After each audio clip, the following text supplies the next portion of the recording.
Top 5 stock जिनकी अपने investor के मनी को डबल किया है और ईयर बेसिस पे इनका प्रॉफिट बढ़ रहा है। फंडामेंटल स्ट्रॉन्ग कंपनी, अपने वॉच लिस्ट में इस कंपनी को ऐड कर सकते हैं। सबसे पहले कंपनी के बिजनेस की बात की तो वॉचेस बनाती है। उसके बाद दूसरी बात की इनके बिजनेस की ज्वेलरी और आइसवेयर कैटेगरी में इन्हें बिजनेस करती है, जिसमें देख सकते हैं आप इनके इनके ज्वेलरी से बिजनेस इनके 89% रेवेन्यू जनरेट होता है। जो ज्वेलरी में इनके जो फेमस ब्रांड है तनिष्का, जोया, मिला करके।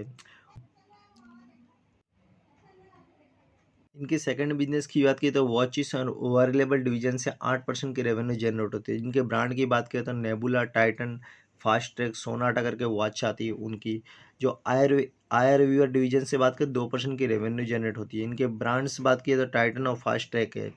और अदर इनकम की 1% की इनकी रेवेन्यू जनरेट होती है। कि मार्केट कैप की बात करें तो 2,90,705 करोड़ का मार्केट कैप है। पी की बात करें 87 पे ट्रेड कर रहा है। फेस वैल्यू 1 है। डिविडेंड कंपनी 0.31% की देती है और कंपनी के ऊपर डेब्ट यानी कर्जा 6280 करोड़ का कर्जा है। प्रमोटर होल्डिंग 52% है। और कंपनी के सेल ग्रोथ की बात करें तो 40% ईयर बेसिस पे ये प्रॉफिट हुआ। और प्रॉफिट की बात करें तो 52% का प्रॉफिट हुआ है। कंपनी के प्रमोटर की बात करें तो प्रमोटर 52% शेयर होल्ड करते हैं। एफआई 18%, पब्लिक 17% और डीआई 10%। इनकी शेयर होल्डिंग पैटर्न बहुत ही अच्छा है। और सबसे अच्छी बात करें तो प्रमोटर ने अपना एक भी शेयर गिरवी नहीं रखा है। कंपनी की सेल की बात की तो लास्ट 5 ईयर में ईयर इन ईयर बेसिस पे इनका सेल ग्रोथ हो रहा है। पहले 2019 में 19 था, उसके बाद 21 हो गया, उसके बाद 21,644 हो गया। मार्च 2022 की बात की तो 28,799 हो गया। और मार्च 2023 की बात तो सीधा जंप कर दिया 40,575। यानी ईयर बेसिस में इनका सेल बढ़ते जा रहा है, उसके साथ इनका एक्सपेंस भी बढ़ते जा रहा है। पहले 19 में 17 था, फिर मार्च 2020 में 18,589 हो गया, फिर 21 में 19, फिर 25, फिर 35। मतलब ईयर बेसिस पे इनका सेल के साथ एक्सपेंस भी बढ़ते जा रहा है। तो कोई प्रॉब्लम नहीं। इनकी प्रॉफिट की बात की जाए, प्रॉफिट बिफोर टैक्स की बात की जाए, सबसे पहले सेल और एक्सपेंस को माइनस करने के बाद 2019 में 1957 का प्रॉफिट था, उसके बाद 21 का हो गया, उसके बाद 13 का, यानी प्रॉफिट घटा 21 में। उसके बाद 22 में फिर से प्रॉफिट जंप कर गया, 19 का 29 का हो गया, फिर 44 का हो गया, फिर 43 का। यानी प्रॉफिट की बात की तो ईयर बेसिस में इनका प्रॉफिट भी बढ़ रहा है। और सेल और उनका एक्सपेंस जो माइनस करने के बाद जो बिफोर प्रॉफिट आता है वो भी अच्छा इंक्रीज हुआ है। तो सबसे अच्छी बात है। और कोई भी कंपनी में प्रॉफिट बढ़े वो सबसे कंपनी के लिए बेस्ट होता है। कंपनी की रिजर्व की बात की जाए, सबसे पहले लास्ट 5 ईयर की बात की जाए तो लास्ट 5 ईयर में आप इनके रिजर्व देख सकते हैं। पहले 59 का था, फिर 65, फिर 74, 92 और अभी तो 117 का प्रॉफिट, मतलब रिजर्व बढ़ चुका है। यानी ये मैं शॉर्ट में फिगर बता रहा हूँ, आप देख सकते हो। इनका ईयर बेसिस में इनके रिजर्व बढ़ रहा है, उसके साथ बोरिंग इनके ऊपर जो कर्जा था वो देखिए बढ़ा हुआ है। पहले 19 में 2393 का था, फिर 3562, फिर 5638 21 में, और 22 में 7275, और मार्च 2023 में 9367 का इन्होंने कर्जा लेना भी बढ़ा दिया है। पर कोई बात नहीं, कोई भी कंपनी में अगर बिजनेस करना है तो उनको कर्जा तो लेना पड़ता है, डेब्ट तो चाहिए ही। कंपनी की डिविडेंड की बात है तो कंपनी ने 2023 में 10 रुपये का डिविडेंड दिया था, 2022 में 7.5 रुपये का, 21 में 4 रुपया, 20 में 4 रुपया, 19 में 5 रुपया। यानी हर साल ये कंपनी डिविडेंड देती है, बहुत ही अच्छी बात है। इनकी बोनस की बात की तो इनकी बोनस एक बार हुआ है, 2011 में इनका बोनस दिया। कंपनी ने 1:1 का बोनस दिया है। कंपनी कभी स्प्लिट हुई है तो कंपनी कभी स्प्लिट 2011 में ही स्प्लिट हुई थी। जो 10, इनका फेस वैल्यू 10 था, उनके बदले एक, जिसके पास एक शेयर था उसको 10 शेयर मिला था। तो कंपनी अच्छी कंपनी के फंडामेंटल भी अच्छे हैं और प्रॉफिट ग्रोइंग भी अच्छा है। यानी बेस्ट कंपनी है। और कर्जा, तो कर्जे की बात किया, डेप्ट की बात की है तो कोई भी कंपनी में बिजनेस करना है तो अपने लोन तो लेना पड़ता है, डेप्ट होगा ही। कौन सी कंपनी है? कंपनी के नाम की बात है, टाइटन कंपनी है, जो राकेश झुनझुनवाला का फेवरेट कंपनी है। इनका प्राइस की बात करें 3284 प्राइस चल रहा है। और ये कंपनी का ग्रोइंग मूड देख सकते हैं, ये देखिए यहाँ पे लेफ्ट टू राइट कंपनी जा रही है, सबसे अच्छी बात है। और कंपनी का सबसे बेस्ट चीज़ मेरे को ये अच्छा लगा कि ये, अगर आप इस कंपनी में अगर लॉन्ग टर्म आप होल्ड करते हो तो आपको ये कंपनी अच्छा रिटर्न दे सकती है। और शॉर्ट टर्म के लिए इसमें आप स्विंग ट्रेडिंग भी कर सकते हो। और कंपनी के जाकर चार्ट देखेंगे आप, अगर आप चार्ट के बारे में आपको नॉलेज हो, टेक्निकल नॉलेज हो आपको थोड़ा बहुत, तो इस कंपनी में जाके एक बार चेक कीजिए इनके चार्ट्स वगैरह, तो आपको कंपनी की 52वीं हाई की बात करें 3352 का हाई बनाया था, जो लो की बात करें तो 2269 का लो बनाया था। तो ये ऑल टाइम हाई पे करीब कंपनी चल रही है, यानी बहुत ही अच्छा स्टॉक है। अपने पोर्टफोलियो में वॉच लिस्ट में ऐड करके रख लीजिए। बाकी अगर जब भी आपको डाउन मिले तो आप इस कंपनी के बारे में सोच सकते हैं। बाकी इस कंपनी में सबसे पहले डिस्क्लेमर, इस वीडियो में आपको जो भी कंपनी बताएंगे, जो भी स्टॉक आपको बारे में बताते वो ओनली फॉर स्टडी पर्पस के लिए बताते। आप इस स्टॉक में जाकर पहले स्टडी कीजिए, रिसर्च कीजिए। हम आपको कोई भी स्टॉक को बाई सेल का रिकमेंडेशन नहीं देते। कोई भी कंपनी को पहले रिसर्च कीजिए, एनालिसिस कीजिए, उस कंपनी के बाद ही उसके बारे में सोचिए। कंपनी के बिजनेस की बात करें तो स्पेयर पार्ट्स एनर्जी में, न्यूक्लियर स्पेस में, एरोस्पेस डिफेंस और इंजीनियरिंग इंडस्ट्री में। सबसे पहले इनकी रेवेन्यू की बात करें तो रेवेन्यू कहाँ से जनरेट होता है, तो न्यूक्लियर सेगमेंट से 14% का रेवेन्यू जनरेट होता है। स्पेस और डिफेंस से 17% के रेवेन्यू जनरेट होता है।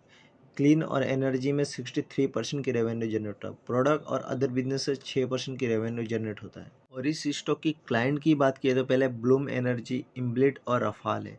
गवर्नमेंट डिपार्टमेंट में क्लाइंट की बात की तो सबसे पहले देख सकते हैं ISRO, ISRO, defence researcher development organisation, Indira Gandhi centre. और इंडियन कंपनी की बात किया तो देखिए HAL, BEL और भारत डायनामिक जैसी कंपनी इनके क्लाइंट्स हैं। कंपनी की मार्केट कैप की बात की तो 7 या 657 करोड़ की मार्केट कैप है। पी की बात की 71 का है। फेस वैल्यू 10 है, यानी कंपनी कभी भी स्प्लिट हो चुकी है और डिविडेंड कंपनी देती नहीं है। डेप्ट की बात करें तो कंपनी के ऊपर कर्जे 142 करोड़ का है। प्रमोटर होल्डिंग की बात करें तो 39% का प्रमोटर होल्डिंग है। सेल ग्रोथ की बात करें तो 78% सेल ग्रोथ है और प्रॉफिट ग्रोथ की बात करें 70% प्रॉफिट ग्रोथ है। कंपनी की प्रमोटर होल्डिंग की बात करें तो 39% प्रमोटर होल्डिंग करते, पब्लिक 28%, DI 28% और FI 4%। और सबसे इसमें माइनस पॉइंट एक है कि इसमें प्रमोटर 39% जो शेयर होल्ड करते हैं उसमें 6.64% अपना शेयर को प्लेज करके रखा है, मतलब गिरवी करके रखा है। और एक बात ध्यान दीजिएगा, कभी भी प्रमोटर और FIDI की होल्डिंग की संख्या ज़्यादा होना वो कंपनी बेस्ट होती है और अच्छा भी परफॉर्म करती है। ऐसा नहीं सभी कंपनी के बारे में नहीं बोल रहा हूँ, बहुत सारी कंपनियाँ होती है जो इनकी FI और DI इस कंपनी में इंटरेस्टेड रहते बहुत ज़्यादा, तो कंपनी आने वाले फ्यूचर में आपको तगड़ा प्रॉफिट भी दे सकती है। सबसे पहले कंपनी की सेल की बात की जाए, 5 साल में 2019 में इनकी सेल 184 की थी, जो 2020 में बढ़ के 214 हो गया, और 2021 में 246, फिर 2022 में 322, 2023 में 573। मतलब सेल ऑलमोस्ट ईयर बेसिस पे ग्रो हो रहा है, बहुत अच्छी बात है। उनके एक्सपेंस की बात करें तो एक्सपेंस भी ईयर बेसिस पे बढ़ ही रहा है, जैसे 130, फिर 156, 163, 228, अभी 419। तो सेल के साथ साथ इनका एक्सपेंस भी बढ़ रहे हैं। इनकी नेट प्रॉफिट की बात की जाए तो प्रॉफिट पहले देख सकते हैं, पहले 19 में 42 थी, फिर 46 हो गया, और 65, 82, 141। इनका मतलब ईयर बेसिस से प्रॉफिट भी बढ़ रहा है। नहीं, सेल और एक्सपेंस को माइनस करने के बाद जो प्रॉफिट आता है वो भी ईयर बेसिस पे प्रॉफिट बढ़ रहा है। नहीं, बहुत ही अच्छी बात है। और इनके जो ग्रोथ की बात की तो बहुत ही अच्छी इनकी ग्रोथ है। सबसे पहले कंपनी का रिजर्व की बात की है, कंपनी के पास कितना रिजर्व पड़ा हुआ है। कंपनी के पास 19 में 207 करोड़ का रिजर्व था, जो 198 मतलब कम हो गया थोड़ा। 21 में 446, फिर 489, फिर 590। मतलब ईयर बेसिस में इनका रिजर्व भी बढ़ती जा रहा है, अच्छी बात है। इनकी बोरोइंग की बात की, जो लोन लिए डेप्ट है इनके ऊपर, पहले 29 था 19 में, फिर 20 में भी वही 29 ही रहा, 21 में थोड़ा कम किया कंपनी ने पे किया।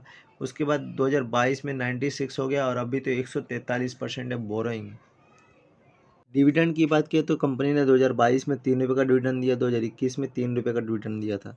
बोनस की बात की जाए तो बोनस कंपनी ने अभी तक कुछ दिया नहीं है। स्प्लिट भी कंपनी अभी तक कुछ नहीं हुआ है, यानी कोई प्रॉब्लम नहीं है। और कौन सी कंपनी है, कंपनी का नाम एम टायर टेक्नोलॉजी है, जो अभी 2490 का प्राइस चल रहा है, और अभी फ़िलहाल में 2021 में ही कंपनी अभी लिस्ट हुई है। और कंपनी को लिस्ट होने में 2021 में 21, 22, 23 3 साल हो गए कंपनी को लिस्ट हुए, और अभी तक कंपनी ने 144% का रिटर्न दिया है। यानी आने वाले फ्यूचर में ये कंपनी बहुत ही अच्छा परफॉर्म भी कर सकती है, बट इसमें ही ध्यान रखिएगा कि इसका मार्केट कैप बहुत छोटा है। और जो भी जिस भी कंपनी का मार्केट कैप छोटा रहता है तो उस कंपनी में वॉलीटिलिटी ज़्यादा होती है, कि कंपनी जितनी तेज़ी से ऊपर भी जाती है, ग्रो भी करती है, तो उतनी तेज़ी से कंपनी नीचे भी आती है। तो इसमें वो कंपनी में वॉलेटिलिटी देख सकते हैं आप यहाँ पे कि कंपनी का वॉलेटिलिटी कितना ज़्यादा है, ऊपर up down up down up down. बाकी ये लॉन्ग टर्म में आपको अच्छा परफॉर्म कर सकता है। अपने वॉच लिस्ट में इस कंपनी को ऐड कर सकते हैं। उसके बाद इस कंपनी के ऊपर नज़र रखिए। जो हमारी थर्ड कंपनी है, हमारे एम्प्लॉय की बात की तो 8,812 के एम्प्लॉय है। मैन्युफैक्चरिंग यूनिट की बात की तो 14 है। और कंट्री सर्वर की बात की 25 कंट्री में ये कंपनी अपना प्रोडक्ट भेजते हैं। इनके प्रोडक्ट की बात की तो CPR प्रो है, बाद में पैक्स ए प्रो है, उसके बाद देख सकते हैं मल्टी प्रो करके इनके प्रोडक्ट्स हैं, उसके बाद एक्वेरिसिस करके है, उसके बाद एक इको प्रो है, सेलिनिको है, ड्रेन प्रो, बाद में ड्रेन मास्टर, ड्रेन हल्क जो यहाँ पे जो टंकी होती है वो सब, फिर ड्रेन ड्रैक्स, फ्रॉम क्रो। इनके अलग अलग प्रोडक्ट के नाम दिए जो आपको इस यहाँ पे इस इमेज वाइज आप देख सकते हैं। सबसे पहले इनकी रेवेन्यू की बात की जाए, पाइपिंग डिवीजन से इनकी रेवेन्यू 77% जनरेट होता है और अधेसिव डिवीजन से 23% की इनकी रेवेन्यू जनरेट होता है। कंपनी की लास्ट 5 ईयर की सेल की बात की जाए, 2019 में 2507 करोड़ का सेल था, 2020 में 2578, फिर 3176, फिर 4394, फिर 5158। यानी ये एक बात देखा जाए इनके sale year in year basis पे इनका बढ़ते जा रहा है। उसके साथ इनके एक्सपेंस की बात करते हैं, एक्सपेंस भी बढ़ते जा रहा है। जैसे 2126, 2136, 2539, 3640 और 4349। और इनके जो सेल और एक्सपेंस को माइनस करने के बाद जो प्रॉफिट बचता है उसकी बात की जाए सबसे पहले, तो 19 में बात की तो 283 था, 283, बाद में 306, 533, 648, फिर 628। यानी कि इनकी प्रॉफिट भी ईयर बेसिस पे इंक्रीज होती जा रहा है। मतलब बहुत ही अच्छी बात है कंपनी का प्रॉफिट इंक्रीज होना कोई भी कंपनी में। कंपनी के पास सबसे पहले रिजर्व कितना पड़ा हुआ है, बोरोइंग कितना है, उसकी बात की जाए, लास्ट 5 ईयर में कंपनी के पास 2019 में 1266 करोड़ का रिजर्व था, जो 1488 हो गया, 1874, 2316 और 2684। यानी ईयर बेसिस पे इनका रेवेन्यू बढ़ रहा है। उसके साथ इनका लोन जो बोरोइंग है वो कम हुआ है थोड़ा। पहले 2019 में 275 था, 191, फिर 80, फिर 98, फिर अभी 87। यानी कंपनी का जो कर्जा है कंपनी धीरे धीरे अपने डेप्ट को धीरे धीरे कम कर रही है। यानी कोई भी कंपनी के लिए बहुत अच्छी बात है। कंपनी का कॉर्पोरेट एक्शन की बात करें तो कंपनी ने 2022 में 3 रुपये का डिविडेंड दिया, 2021 में 3 रुपये का डिविडेंड दिया। बोनस की बात करें तो कंपनी ने अभी तक कोई बोनस दिया तो कंपनी ने अभी तक कोई बोनस नहीं दिया। स्प्लिट हुई है कंपनी, तो कंपनी अभी तक कोई भी स्प्लिट नहीं हुई। कौन सी कंपनी है? कंपनी का नाम है अस्ट्रल लिमिटेड, जो पाइप कंपनी की पाइप सेक्टर में काम करती है। और 1844 प्राइस चल रहा है, अभी तक 44,000% का रिटर्न दिया है। ये कंपनी में अगर आप लॉन्ग टर्म इस कंपनी में होल्ड करते हैं तो आपको अच्छा प्रॉफिट भी दे सकते हैं। इनका चार्ट बटन भी देख सकते हैं कि कितना खतरनाक इनका चार्ट बटन है। सबसे पहले बात की जाए कंपनी की 52 वीक हाई की बात की तो कंपनी का 52 वीक हाई 2058 था। जो लो की बात करें तो 1297 था। अपनी कंपनी का ऑल टाइम हाई से थोड़ा बहुत डाउन है, यानी ऑलमोस्ट हाई के बराबर ही है और अच्छी कंपनी है। अभी तक आपको वीडियो अच्छा लगा तो वीडियो को पहले चैनल को सब्सक्राइब कर दीजिए, बेल आइकन पे ऑल बटन पे क्लिक कर दीजिएगा। और सिंपल से यहाँ पे जस्ट आप क्लिक करेंगे तो आपको यहाँ पे जस्ट आप क्लिक करेंगे तो आपको यहाँ पे इंस्टाग्राम, फेसबुक पे आपको फॉलो करने का मिल जाएगा आईडी हमारी। तो यहाँ पे आप इंस्टाग्राम और फेसबुक पे फॉलो कर सकते हैं। आपको कोई भी क्विक अपडेट होता है वो सब इंस्टाग्राम और फेसबुक में हम अपलोड करते हैं, तो आप हमें फॉलो भी कर सकते हैं। और तो बिजनेस की बात की तो इनके ब्रांड की बात देखिए, रॉयल इनफील्ड है, फिर ट्रक में काम करते हैं। ये आइसन मोटर कंपनी का नाम है, रॉयल इनफील्ड। बाद में इनके इनके जो 2 व्हीलर्स आते हैं, 4 व्हीलर्स है वगैरह। ये ऑटो सेक्टर की इनके मार्केट कैप की बात की तो 93,333 करोड़ का मार्केट कैप है। पे की बात करते हैं 31 पे भी ट्रेड कर रहा है। फेस वैल्यू 1 है। कंपनी डिविडेंड देती है 1.08% का। इनके ऊपर डेप्ट की बात की तो 98 करोड़ का कर्जा है। और कैश की बात की कंपनी के हाथ में 795 करोड़ का कैश पड़ा हुआ है। सेल ग्रोथ की बात करें 38% का है। प्रॉफिट ग्रोथ की बात करें 65% का है। मतलब अच्छा ही बहुत ही अच्छा परफॉर्मेंस है कंपनी का। लास्ट 5 ईयर की सेल की बात की जाए और एक्सपेंस की बात की जाए तो लास्ट 5 ईयर में इनके सेल आप देख सकते हैं। यहाँ पे आप देख सकते हैं लास्ट 5 ईयर में इनकी सेल की बात की जाए तो 97 करोड़ का हुआ 19 में, 2020 में 91 54 करोड़ का हुआ, फिर 87, फिर 10, फिर 14 14,442। यानी कि ईयर बेसिस में इनका सेल बढ़ते जा रहा है, उनके साथ इसका एक्सपेंस भी बढ़ते जा रहा है। पहले 6893 था 19 में, फिर 20 में 6871 हो गया, 6971 हो गया सॉरी, और मार्च 2021 में 6937 हो गया, और 2022 में तो 8120 करोड़ का एक्सपेंस, यानी सीधे जंप कर गया एक्सपेंस इनका। और अभी मार्च 2023 में 10,996 करोड़ का एक्सपेंस हो गया। यानी ओवरऑल बात करें तो इनके जितना सेल होता है उस पर थोड़ा बहुत मतलब बात किए तो एक्सपेंस तो होता ही है। और उनकी सेल माइनस एक्सपेंस की बात की जाए, प्रॉफिट की बात की जाए, तो 2019 में 3297 करोड़ का नेट प्रॉफिट है। 2020 में प्रॉफिट घटा हुआ है 2355 करोड़ का, 2021 में और घट गया 1798, और 2022 में 2203, और 2023 में 3800। यानी इनकी बात करें तो लास्ट 2-3 सालों के अंदर इनके प्रॉफिट घटा हुआ है, और लास्ट 2 सालों के अंदर बात की जाए तो इनका प्रॉफिट बढ़ा हुआ है। तो सबसे अच्छी बात है, कंपनी में प्रॉफिट बढ़ना बहुत अच्छी बात होती है। कंपनी में रेवेन्यू की बात की जाए और बोरोइंग की बात की जाए, सबसे पहले कंपनी का रिजर्व की बात की जाए और बोरोइंग की बात की जाए कंपनी के पास रिजर्व 2019 में 8891 का था, जो बढ़ के 2020 में 9954 का हो गया, फिर 21 में 11411 का हो गया, और 2022 में 12581 करोड़ में फिगर है, 2023 में 14963 का हो गया। जो इनकी बोरोइंग की बात की है, जो कर्जे की बात की जाए, 2019 में 187, फिर बढ़ के 249, फिर 219, 108 और 288। यानी ये इनके जो बोरोइंग की बात की तो ये अपने जो इनके कर्जे कम भी कर रहे हैं और ज़्यादा भी हो रहा है, देख सकते हैं आप। कंपनी का डिविडेंड की बात की तो कंपनी 2022 में 3 रुपये का डिविडेंड दिया, 2021 में 3 रुपये का डिविडेंड दिया। कंपनी की बोनस की बात की तो कंपनी ने अभी तक बोनस दिया नहीं। स्प्लिट की बात की कंपनी अभी तक स्प्लिट हुई है नहीं, कोई प्रॉब्लम नहीं है। कौन सा स्टॉक है? स्टॉक का नाम आइसर मोटर है, जो अभी तक 2,80,000% का रिटर्न दे चुका है। करंट प्राइस की बात करें 3417 प्राइस चल रहा है, और ये अगर आप लॉन्ग टर्म में इस स्टॉक के अपने पोर्टफोलियो में ऐड करके अगर वॉच लिस्ट करते हैं, और आप इसका 52 की बात करें तो 52 3889 है, जो अभी फ़िलहाल में 3417 पे ट्रेड कर रहा है, ओनली फॉर 2836 है। तो आप इस कंपनी के बारे में सोच सकते हैं।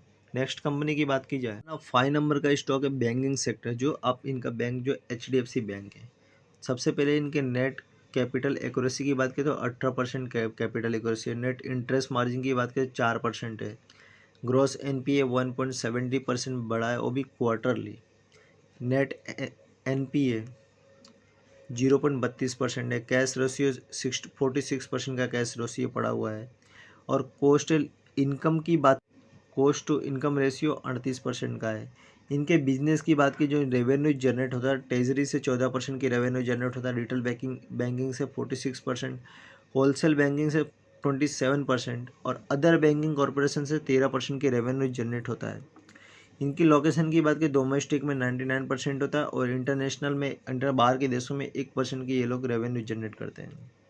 सबसे पहले इनके मार्केट कैप की बात की तो इनका मार्केट कैप 11,58,802 करोड़ का, यानी बहुत बड़ी कंपनी है। बैंकिंग सेक्टर में नंबर 1 वाली कंपनी है।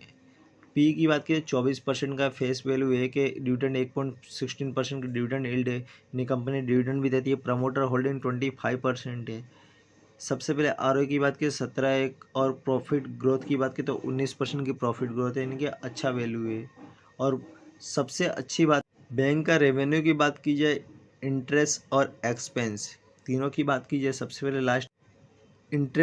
पहले रेवेन्यू की बात की 19 में 105 करोड़ का था, 1,05,161, मतलब मैं शॉर्ट में बोलूँगा 105, फिर 122 का, 128, 135, 170 और 184, यानी हर साल इनका रेवेन्यू बढ़ रहा है। उसके साथ इंटरेस्ट की बात की तो 53 का था, फिर 62 का, फिर 59, फिर 58, फिर 77, यानी ईयर बेसिस पे बढ़ते घटते रहा है। इंटरेस्ट की बात की, एक्सपेंस की बात की पहले 34 का था, फिर 45, फिर 52, फिर 56, फिर 63, यानी ये भी ईयर बेसिस पे इनका बढ़ते जा रहा है एक्सपेंस। और सबसे बात कर नेट प्रॉफिट की बात की जाए, जो यहाँ पे प्रॉफिट बिफोर टैक्स माने इसमें कोई भी प्रोविज़न वगैरह कुछ भी नहीं किया हुआ है, इसकी बात की प्रॉफिट की बात की जाए 2019 में आप इनका प्रॉफिट देख सकते हैं। सबसे पहले 19 में इनका प्रॉफिट 34,318 था, फिर 38,195, 42,796, 50, 873, मतलब ईयर बेसिस पे इनका प्रॉफिट बढ़ रहा है, अच्छा रहा है। यानी कोई भी बैंक में एनपीए बढ़ना है यानी उसके लिए प्रॉब्लम की बात होती है। बाकी इस बैंक में टॉप लीडिंग कंपनी तो एनपीए बढ़ता घटता रहता है, कोई प्रॉब्लम की बात नहीं। और नेट एनपीए की बात की 0.35, 33, फिर 27, मतलब हर एक साल कम एनपीए हो रहा था। और इस साल जो क्वार्टरली की बात की 0.30 बढ़ा हुआ है। क्वार्टरली की बात की, ईयरली की बात की जाए, इस ईयरली में इनके ग्रॉस एनपीए देखेंगे तो 1% था मतलब। और अभी इस साल 1.12% इनकी एनपीए भी बढ़ा हुआ है। नेट एनपीए की बात करें तो यहाँ पे एनपीए 0.39, 36, 40, 32 और अभी कम 27, नेट एनपीए कम हुआ है। यानी कोई भी बैंक में एनपीए बढ़ना मुश्किल होती है। बाकी ये टॉप लीडिंग बैंकिंग है तो इसमें क्या है, एनपीए बढ़ता घटता रहे तो कोई इशू की बात नहीं है। फंडामेंटल स्ट्रॉन्ग कंपनी है। कौन सी कंपनी, जो आप पहले नाम सुने, स्टॉक का नाम है एचडीएफसी बैंक, जो 1530 के प्राइस पे चल रहा है। अभी तक 27,621% का रिटर्न दिया है। यानी इस स्टॉक को अपने वॉच लिस्ट में ऐड कर सकते हैं। और ये लार्ज कैप स्टॉक है तो इसमें कोई भी, ये सेफ इन्वेस्टमेंट वाला स्टॉक है। और इसकी हाई की बात की तो पहले 1757 का हाई है, all time high, 52 week high. और लो की बात की 1365, यानी अभी भी ये डिस्काउंट 300 रुपया डिस्काउंट प्राइस पे मिल रहा है। और आई होप आपको वीडियो अच्छा लगा होगा। आपको मल्टीपल अलग अलग बिजनेस के स्टॉक बताया है और full detail wise. And thank you.